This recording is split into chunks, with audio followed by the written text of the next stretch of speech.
Hello guys, welcome back to our channel cooking for fun. Today recipe ఎండుమిరపకాయల రోటీ పచ్చడి.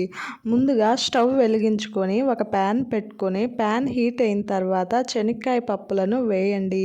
శనక్కాయ పప్పులను సిమ్లో పెట్టుకొని గరిటతో కలుపుకుంటూ వేగించుకోండి. అవి చిటపట అనేంత వరకు వేగించుకున్న తరువాత అవి ప్లేట్లోకి తీసుకోండి. తరువాత అదే ప్యాన్ పెట్టి 6 ఎండుమిరపకాయలు, కొంచెం జీలకర్ర, కొంచెం ఆయిల్ వేసి బాగా వేగించుకోండి. ఎండుమిరపకాయలు కొంచెం క్రిస్పీగా అయ్యేంత వరకు వేగించుకోండి. మీకు క్లిప్ ఒకటి మిస్ అయింది.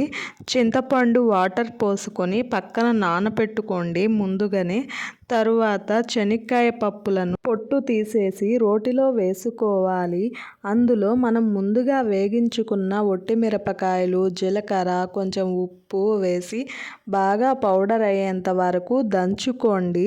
తరువాత దానిలో మనం ముందుగా నానబెట్టుకున్న కొంచెం చింతపండు వేసి బాగా దంచుకోండి. కొన్ని నీళ్లు పోసి బాగా దంచండి. తరువాత ఒక ఆనియన్ వేసి దాన్ని ఒక్క ముక్క దంచుకోవాలి. తరువాత మనం పచ్చడి మరీ అంత గట్టిగా లేకుండా మరీ అంత లూజుగా లేకుండా కొన్ని నీళ్లు పోసుకొని బాగా నూరండి.